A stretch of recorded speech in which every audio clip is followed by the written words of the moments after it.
Ok, je vais lancer l'enregistrement. C'est un framework de test. C'est vrai que quand vous écrivez vos programmes jusqu'à présent, vous n'avez pas eu l'habitude d'écrire les tests parce que c'est un programme qui est utilisé soit pour vous donner une note ou bien pour réaliser une tâche bien précise et puis le tout est abandonné. Mais dans la réalité, quand on finit d'écrire un programme, il fait partie d'un logiciel et la modification, par exemple, du code dans une part de votre logiciel peut en fait causer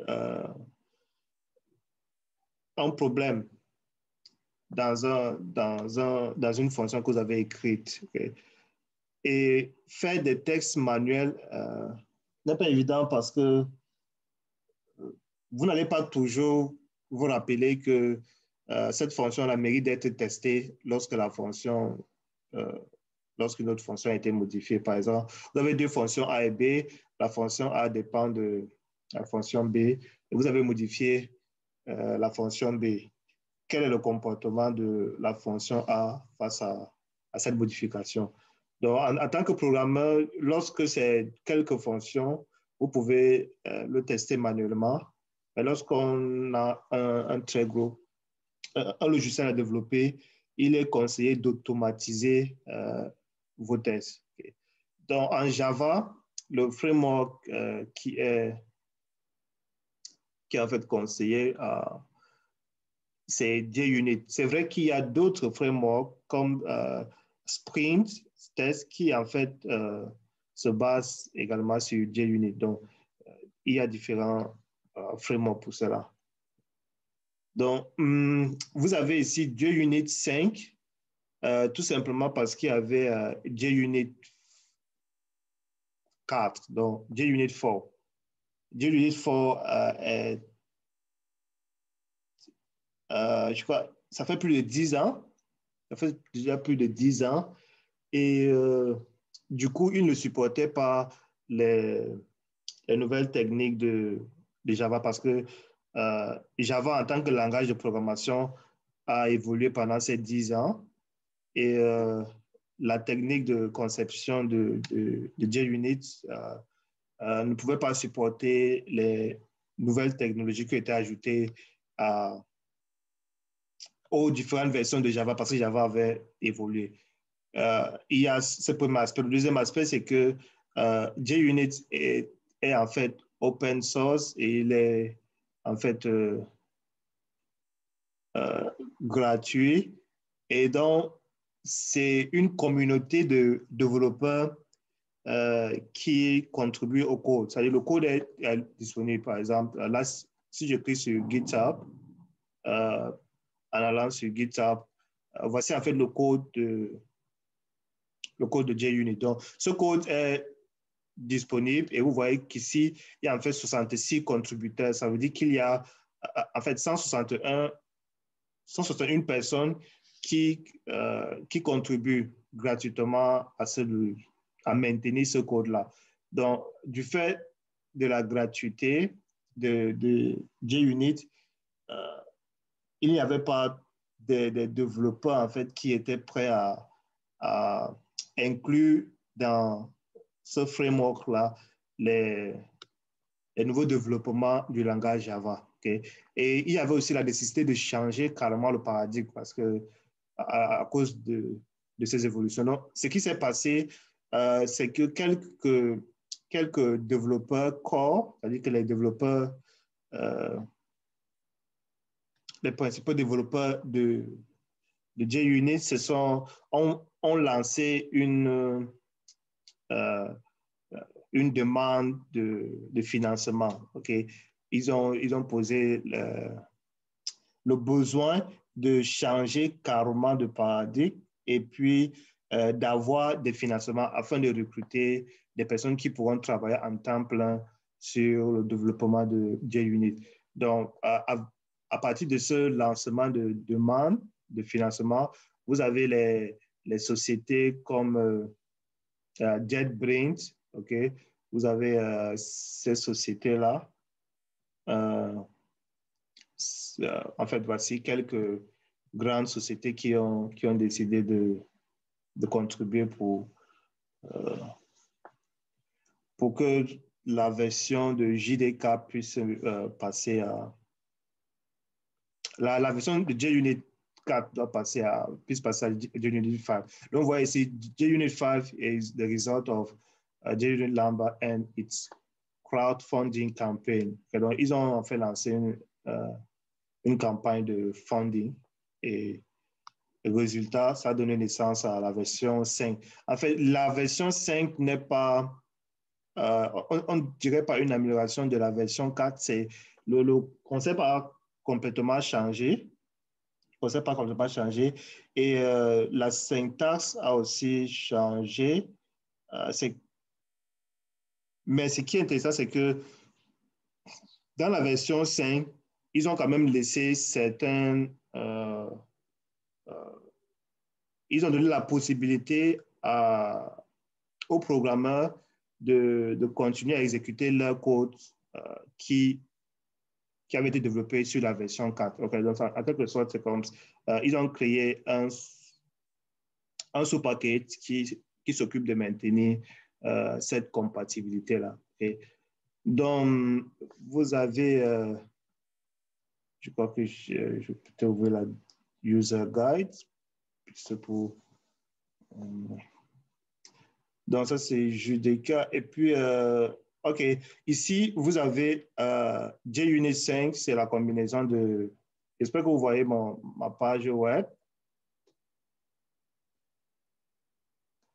C'est la combinaison de...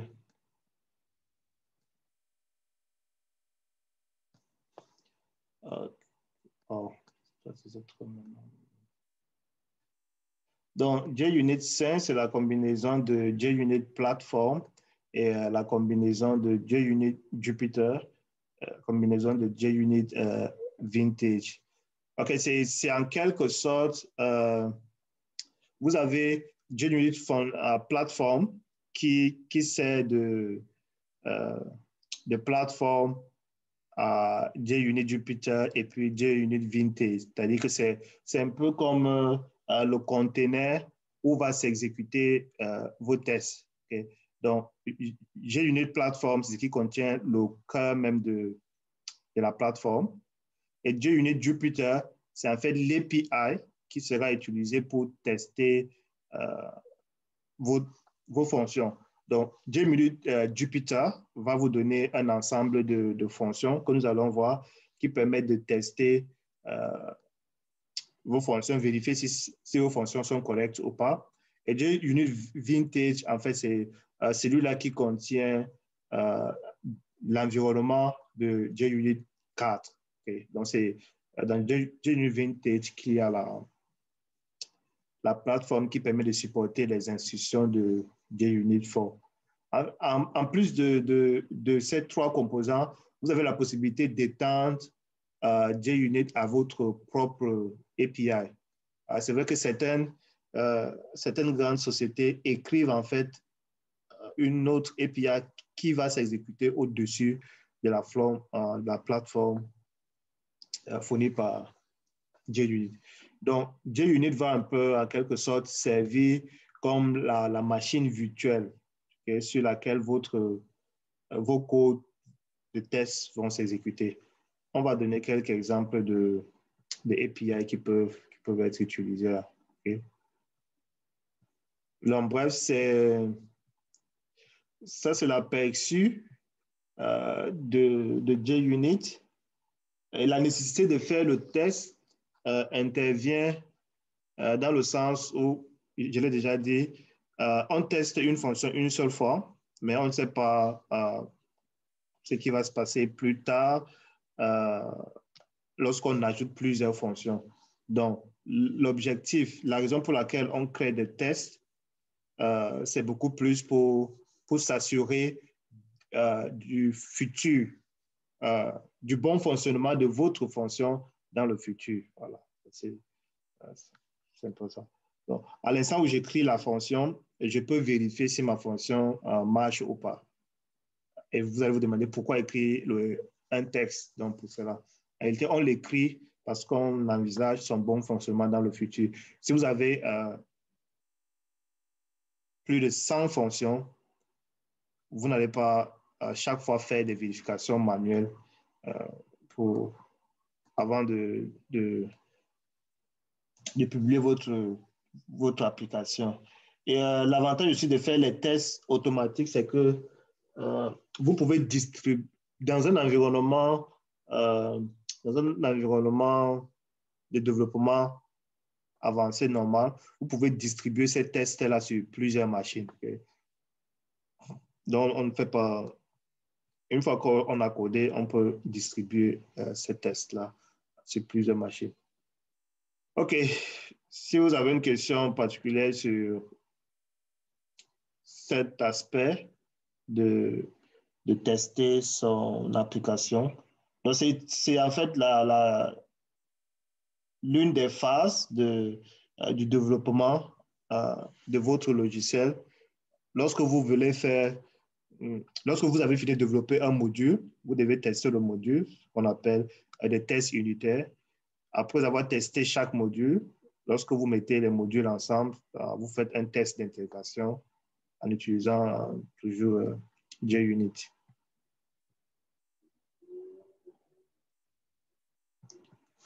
OK, s'il n'y a pas de questions, donc je vais lancer Eclipse et nous allons créer un projet.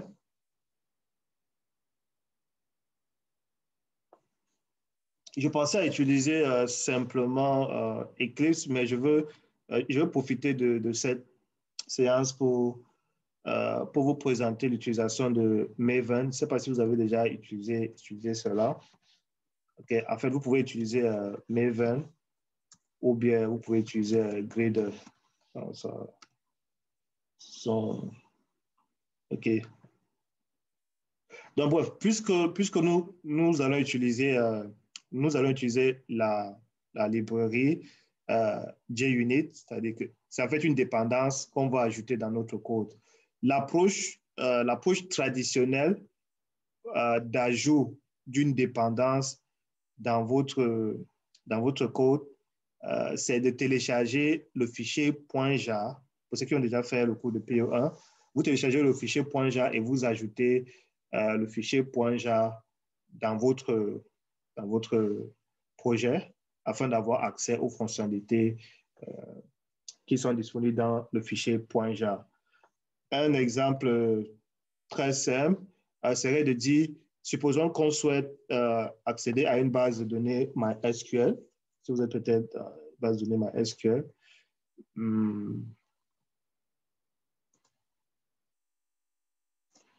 Okay. Supposons que je souhaite accéder à une machine, à ma base de données MySQL. Vous devez télécharger un fichier .jar et importer ce fichier .jar là dans mon operating system.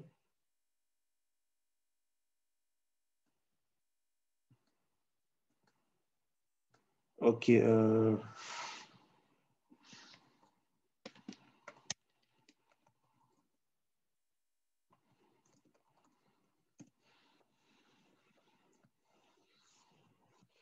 J'ai déjà fait ce fichier .jar. Je veux juste vous montrer comment ça se fait de façon traditionnelle. Donc, pour se connecter dans une base de données MySQL, vous savez qu'on doit utiliser les MySQL Connector qui vous donne la possibilité d'exécuter les requêtes dans une base de données MySQL. Et l'approche traditionnelle serait de télécharger un fichier jar et d'importer ce fichier jar-là. Alors, je ne veux pas télécharger l'exécutable, je veux le fichier jar.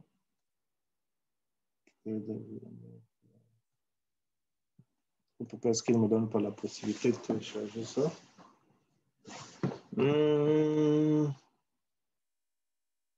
OK, source.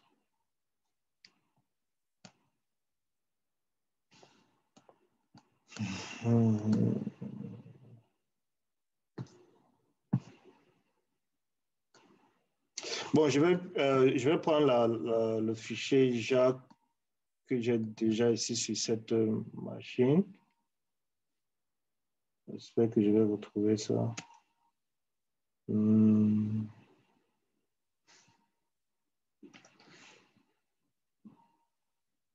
Dans le fichier JAK s'appelle en fait MySQL Connector.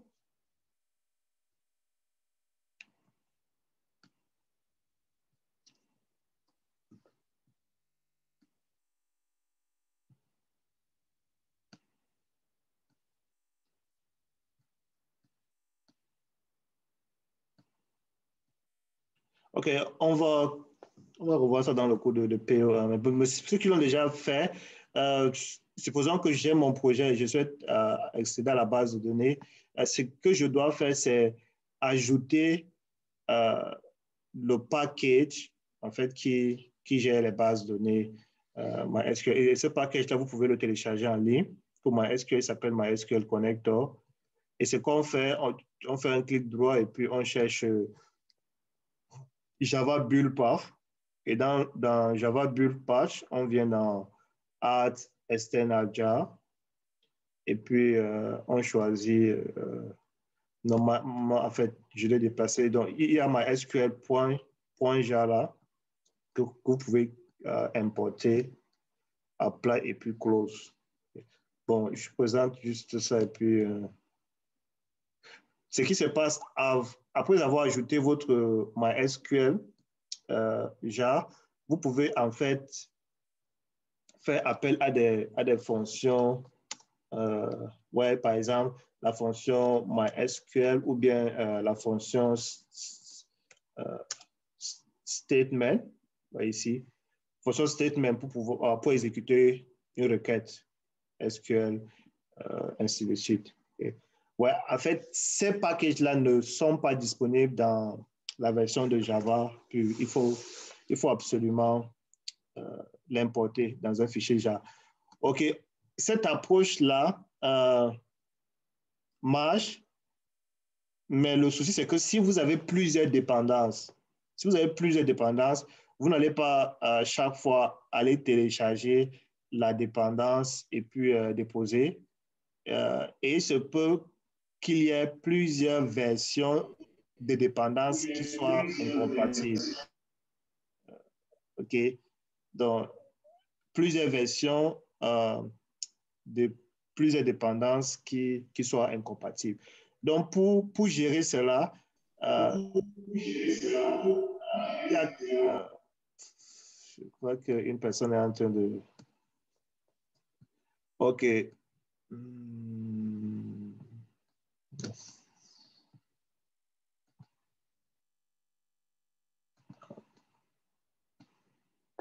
Donc, ce qui se passe, il y a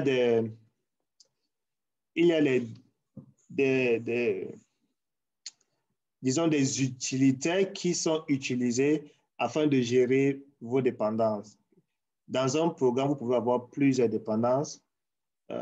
Si votre logiciel doit faire l'impression des PDF, par exemple, vous n'irez pas télécharger la librairie qui fait les PDF et l'importer manuellement. Vous pouvez peut-être avoir besoin de gérer les fichiers Excel. Vous n'irez pas télécharger le fichier JAR d'une librairie qui vous permet de gérer les fichiers Excel. Supposons que vous avez plusieurs dépendances ainsi, les versions peuvent pousser à avoir des conflits. C'est-à-dire que vous devez maintenir des versions qui soient différentes. Donc, de façon générale, il y a en Java, en fait, il y a trois. Vous pouvez soit utiliser Maven, en fait, trois qui soient le plus utilisés, Maven, Gradle ou bien Ant. Okay? Ce sont tous des gestions de dépendance et ils vous donnent la possibilité de compiler, de créer votre exécutable .jar à partir de plusieurs fichiers. Donc, nous allons utiliser Maven pour cet exemple-là, puisque nous avons deux dépendances.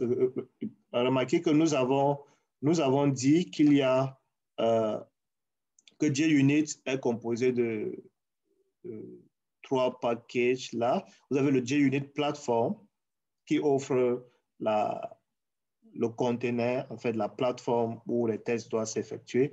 Vous avez JUnit Jupyter qui vous donne un ensemble d'API pour tester votre fonction. Et JUnit Vintage, c'est pour assurer la compatibilité en arrière.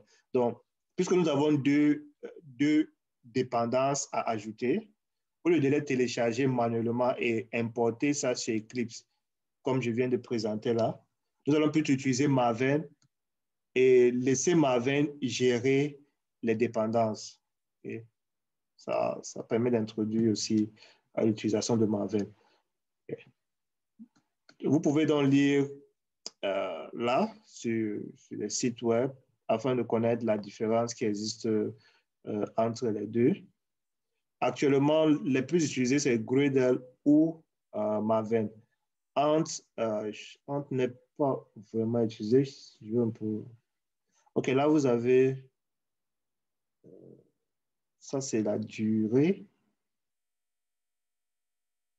La durée de chaque compilation.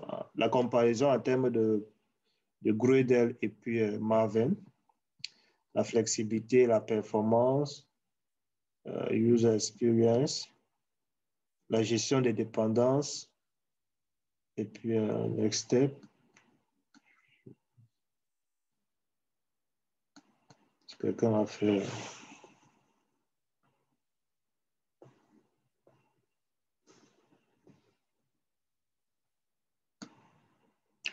OK, ici, vous avez un tableau de comparaison. Également ici. Donc, vous avez Maven et puis Gradle. Gradle fait du bon boulot. Okay. Si vous avez codé en Android, vous allez sûrement utiliser Gradle pour gérer vos dépendances. Android utilise Gradle pour gérer ses dépendances. On va utiliser Maven dans ce cadre du cours. Donc, on se rend sur Eclipse et on demandera à Eclipse cette fois-ci de créer un projet Maven.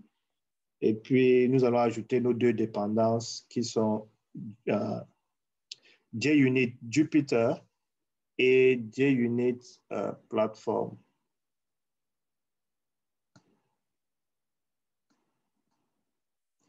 Donc, je vais faire la procédure de création d'un projet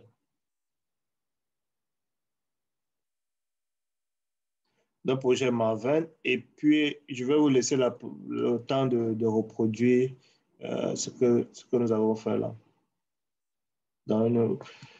Je vais sur Eclipse, j'ouvre Eclipse et ensuite je vais sur Nouveau, New. Et là, j'ai la liste des projets que je peux créer.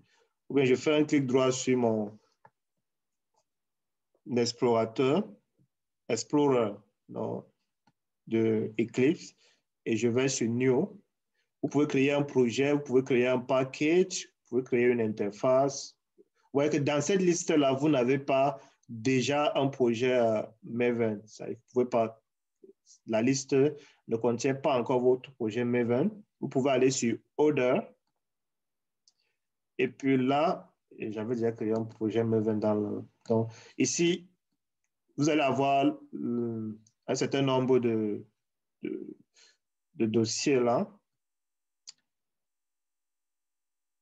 Général vous présente un projet général. Ici, vous avez, si vous souhaitez créer un projet Gradle, vous choisissez cela. Si vous voulez créer un projet uniquement Java, vous allez choisir une entrée dans ce dossier Java. Nous, on souhaite le projet Maven, donc je vais aller là et je vais cliquer sur Maven et aller sur Next. Je choisis dans quel emplacement je souhaite positionner mon projet. Okay. Je vais juste mettre mon projet dans ce dossier-ci. Et nous allons choisir Create a Simple Project. Okay. Créer un simple projet. Si vous ne choisissez pas cette option, la touche Next va vous demander plusieurs détails. Vous devez choisir le type d'architecture que vous voulez pour Maven, ainsi de suite. Donc, on va cliquer Create Simple Project pour qu'il puisse générer une architecture assez simple. Et nous allons voir le type d'architecture qui sera généré. J'espère que vous voyez mon écran. Après cela, sur Advanced, je vais sur Next. Ici, vous donnez le nom de votre projet. Par exemple, je vais faire GL, GL test, par exemple, OK, GL test. Et ici, au niveau de l'artefact ID, c'est en quelque sorte le nom de votre package tel que Maven, en fait, utilisé par Maven pour identifier votre package. Je vais expliquer ça quand on va vouloir ajouter, on va vouloir ajouter notre dépendance JUnit. Donc, notre projet Maven aura l'identifiant, je vais dire, com. Disons peut-être GL 2021. OK. Ceci permet d'identifier de façon unique ce projet Maven. Quand vous développez votre projet Maven, vous pouvez l'exporter, vous pouvez publier votre projet Maven et une autre personne pourra ajouter votre projet Maven comme étant une dépendance à son projet. Okay. Donc, ceci permet d'identifier notre projet Maven. On pourra l'exporter et une personne pourra utiliser cela comme une dépendance. Ça permet donc à plusieurs équipes de travailler sur des modules différents et d'exporter leurs modules. Et d'autres équipes vont juste importer ces modules-là comme étant un module Maven. Et c'est grâce à cet identifiant-là qui est utilisé pour importer le projet Maven. Il n'y a pas de projet parent. Nous allons juste cliquer sur... pourquoi il dit invalid? OK, la raison... Eclipse overlaps the workspace.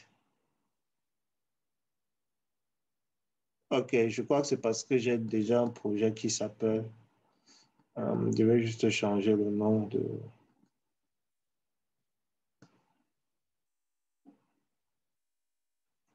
Use the default location.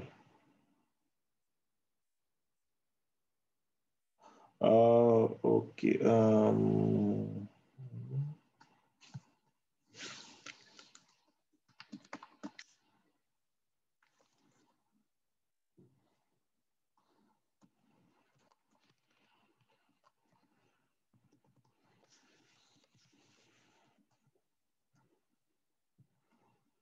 Je crois que c'est dû à... Attendez, je vais un peu voir là où je veux sauvegarder là. Je vais faire une sauvegarde.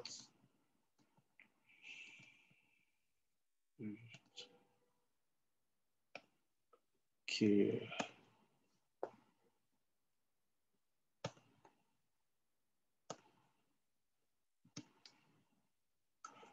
Ah, d'accord.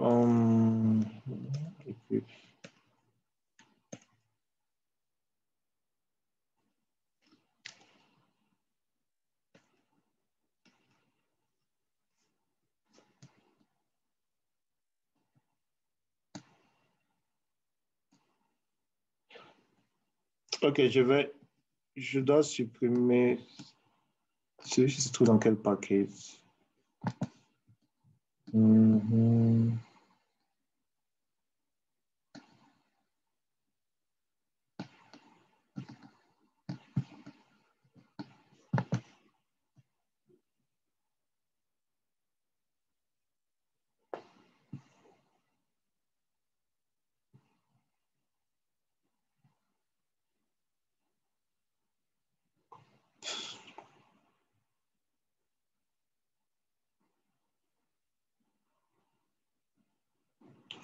OK,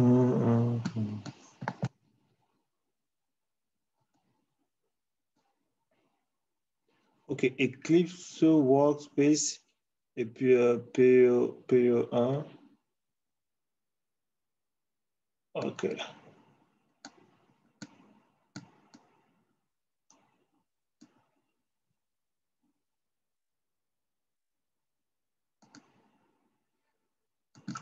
Vous pouvez déjà créer votre...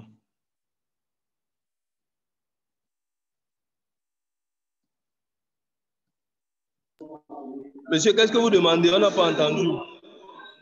Créer le projet Maven sur votre machine.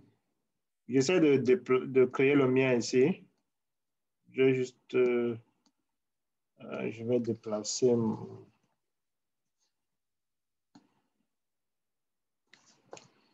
Je vais juste créer un autre workspace là.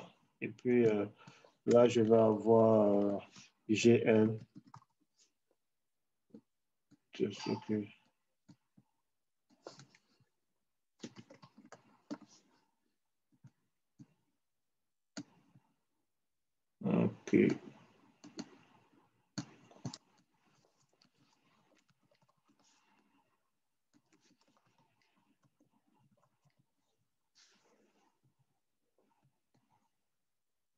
OK, donc faites cette procédure-là et vous créez votre projet Maven.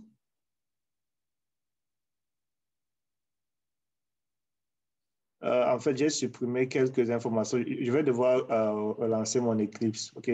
Donc, vous créez votre projet Maven en allant sur Fichier nouveau. Et puis, l'architecture de votre fichier Maven doit ressembler à ceci. Vous voyez qu'il a créé un ensemble de dossiers. Dans le dossier main.java, c'est là où vous allez mettre votre code Java. Dans le dossier main.resource, c'est où on mettra tous nos fichiers ressources, par exemple les images. Si vous avez un logo, vous mettez dans ressources. Si vous avez un fichier texte qui est utilisé par votre programme, vous mettez dans ressources. Donc, tout ce qui n'est pas compilable, okay? Tout ce qu'on ne compilera pas est dans le dossier ressources. Ici, dans le dossier Java, test Java, vous mettez tous vos codes test. Et dans test resource, vous mettez tous vos ressources qui sont utilisées par vos fichiers test. Donc, vous voyez que Maven vous crée déjà une architecture qui facilite le développement avec un package qui est chargé du texte, un package pour sauvegarder les ressources et puis un package pour votre code Java.